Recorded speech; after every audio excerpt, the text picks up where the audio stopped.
MCQs हमारे पास 1 to 9 है। If 1000 is invested yearly for 3 years, 3 सालों के लिए 1000 रुपये इन्वेस्ट किया जा रहा है। ईयरली मतलब कि हर साल, ठीक है। At the rate of 7% compounded annually, rate क्या है हमारे पास 7% है। एंड सम अदर अमाउंट, और कुछ दूसरी अमाउंट अननोन जिसको हमें नहीं पता, is invested annually for next 2 years. पहले 3 साल के लिए 1000 रुपये इन्वेस्ट करता है, अगले 2 सालों के लिए कोई ना अननोन अमाउंट इन्वेस्ट कर रहा है at the rate of 5% compounded annually, 5% rate के साथ।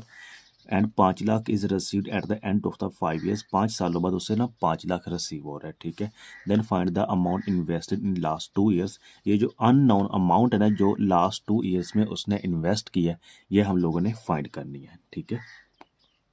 तो सबसे पहले देखें, पहले 3 सालों के लिए कितना इन्वेस्ट कर रहा है, 1000 रुपये। तो यहाँ पे देखें, अब क्वेश्चन में उसने मेंशन नहीं किया एट द स्टार्ट है या एट द एंड है, तो अगर मेंशन नहीं किया तो हम कौन सा कंसिडर करेंगे, at the end of the year.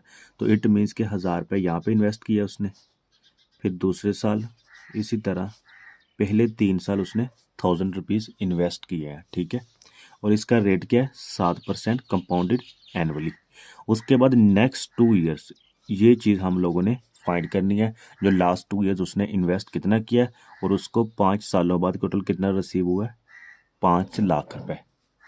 तो यहाँ पे हमारा फार्मूला कौन सा लगेगा, investment at the end of the year हो और at the end of each year हो, मतलब हर साल बाद इन्वेस्टमेंट हो रही हो, ठीक है। मतलब same time period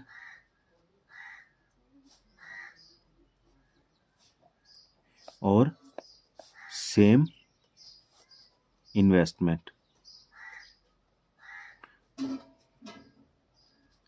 same time period और सेम इन्वेस्टमेंट हो, तो हमारा कौन सा फार्मूला लगता है यहाँ पे, एनुटी का,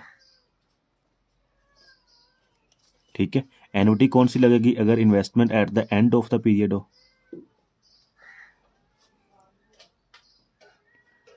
तो कौन सा लगता है हमारा फार्मूला, ऑर्डिनरी एनुटी।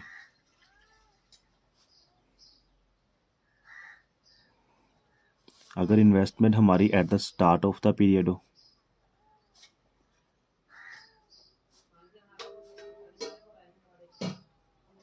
तो ड्यू एनुटी। ये बार बार समझाने का मकसद ये है कि आप लोगों का कंसेप्ट क्लियर हो जाए, ठीक है। आगे क्वेश्चन सेम आ रहे हैं तो मैं इतनी डिटेल में नहीं जाऊंगा, मैं जस्ट डायरेक्ट क्वेश्चन सॉल्व कर दूंगा। अच्छा, यहाँ तक समझ आ गई है। अब इन्वेस्टमेंट हमारी at the end of the period है, तो हम क्या करेंगे, यहाँ पे देखें मैंने 2 पार्टीशंस बना ली, एक पे हमारे पास 7% इंटरेस्ट है, दूसरे का 5% है। इसकी हम वैल्यू निकाल लेंगे और इसकी एक्स हम लोगों ने फाइंड करना है, ठीक है। तो इसको लास्ट में प्लस कर देंगे। हमारे पास फार्मूला यहाँ पे क्या है, ऑर्डिनरी एन्युटी का, P into 1 plus R minus 1 bracket close divided by R, ठीक है। तो मैं फार्मूला पुट करता हूँ।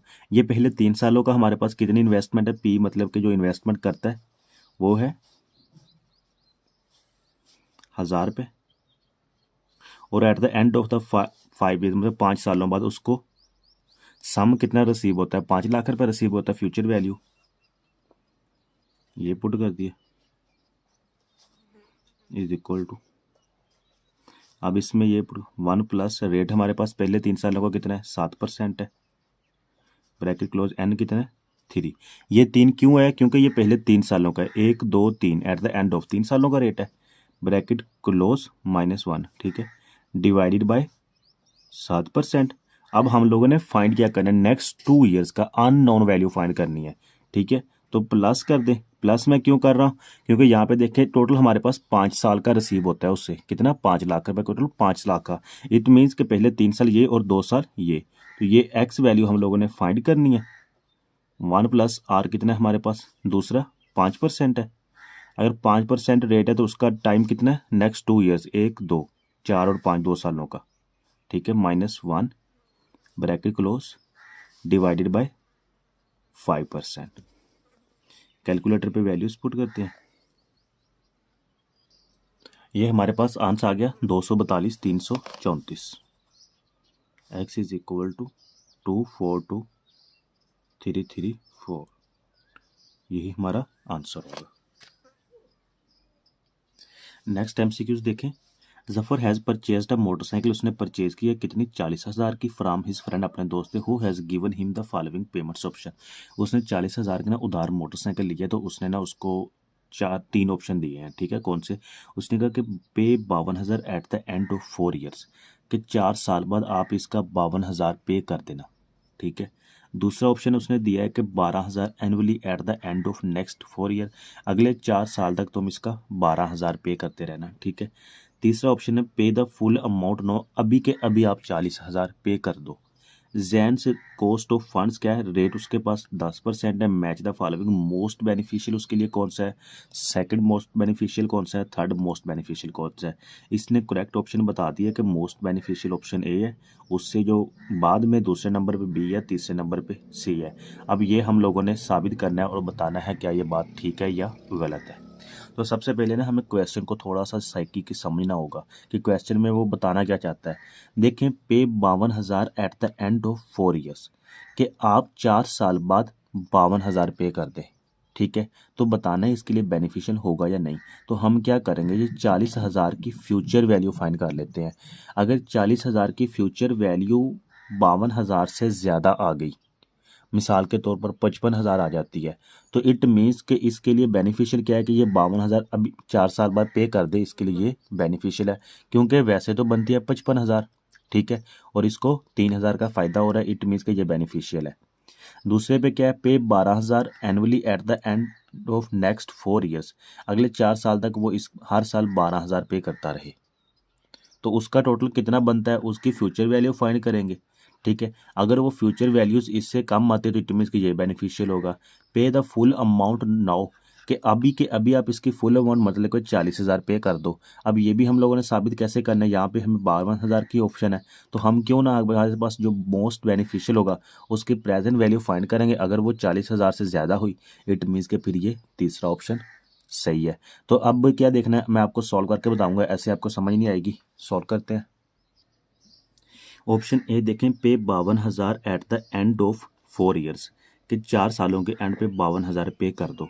हम 40,000 की फ्यूचर वैल्यू फाइंड करते हैं, 4 सालों बाद कितनी बनती है, ठीक है। तो हमारे पास फ्यूचर वैल्यू का फार्मूला क्या होता है, P into 1 plus R power N. Future value हम फाइंड करते हैं 4 सालों बाद, किसकी, 40,000 की।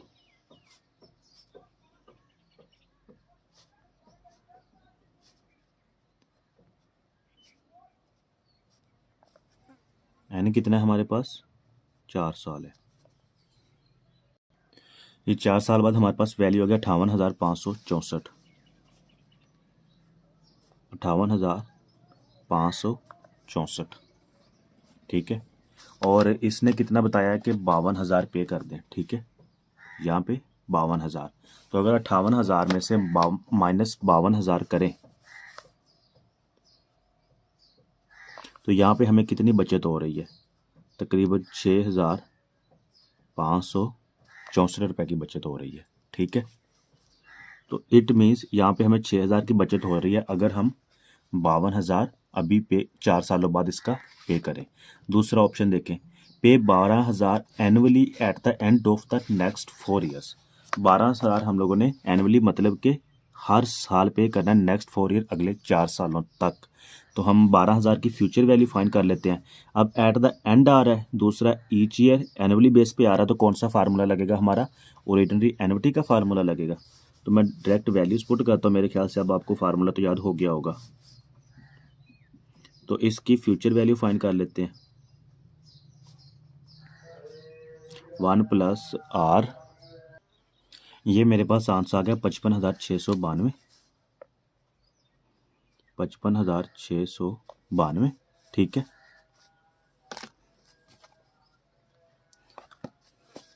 और यहाँ पे उसने ऊपर वाले में ऑप्शन दिया था 52,000 पे कर दें। तो अगर 55,000 में से 55,692 में से मैं अगर माइनस करूँ 52,000, तो पीछे कितना रह जाएगा, 3,692। अब ऑप्शन ए में हमें 6,000 की बचत हो रही है, ऑप्शन बी में हमें 3,000 की बचत हो रही है। नेक्स्ट ऑप्शन सी भी देख लें, पे द फुल अमाउंट नाउ, मतलब कि अभी के अभी इसकी फुल अमाउंट आप पे कर दें, ठीक है।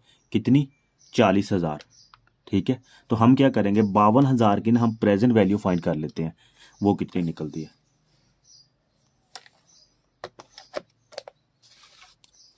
फ्यूचर वैल्यू का हमारे पास फार्मूला ये लिखा हुआ है, मैं डायरेक्ट वैल्यूज पुट करता हूँ। 52,000 की हम प्रेजेंट वैल्यू फाइंड कर लेते हैं, एक्स 1 + 10% ब्रैकेट क्लोज 4। ये 52,000 की मेरे पास प्रेजेंट वैल्यू आ गई 35,516। 35,516 40,000 माइनस आंस, तो ये बच गया 4,483। अच्छा, अब यह देखें, अगर हम 52,000 at the end of 4 years पे करते हैं तो हमें टोटल बचत कितने की होती है, हमें होती है 6,564 रुपये की बचत। ठीक है, दूसरे ऑप्शन में देखें, अगर हम 12,000 पे करते हैं annually at the end of next 4 years, अगले 4 सालों में, तो इसमें हमें बचत कितनी होती है, ये हमें बचत होती है 3,692 रुपये की। चौथे में बता रहा है कि 40,000 अभी के अभी आप पे कर दो, 40,000 अभी के अभी आप पे कर दो। अगर मैं 40,000 अभी पे कर देता हूँ, ठीक है, लेकिन 52,000 की मेरी प्रेजेंट वैल्यू कितनी निकल रही है, वो तो 35,000 निकल रही है। इट मीन्स मैं तो लॉस में हूँ।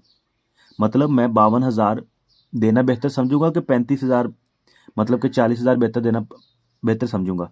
देखिए सिंपल सी बात है, अगर हम 52,000 पे करते हैं ना, 52,000, ठीक है, 52,000 की जो प्रेजेंट वैल्यू वो 35,000 पे करनी है, सही है। जबकि हमारे MCQs में क्या है, हमें 40,000 वो बता रहा है कि पे the full amount now. Full amount कितनी है, 40,000, तो हम तो लॉस में है। इट मीन्स कि हम ये भी नहीं, हमारे लिए ये मोस्ट बेनिफिशियल कौन सा होगा, ऑप्शन ए होगा।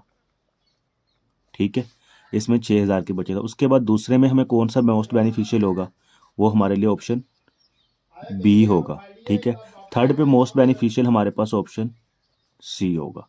ये सी क्यों होगा, क्योंकि इसमें 4,000 है। उसकी रीज़न ये है कि हम 40,000 की प्रेजेंट वैल्यू हमारी 35,000 बनती है। ठीक है, जबकि वो हमें बोल रहा है 40,000 आप अभी के अभी पे करो। तो ये हमारे पास जो करेक्ट आंसर होगा इसका, मोस्ट बेनिफिशियल हमारे पास जो होगा ऑप्शन ए होगा। ठीक है, सेकंड पे बी, थर्ड पे सी होगा। नेक्स्ट MCQs देखें।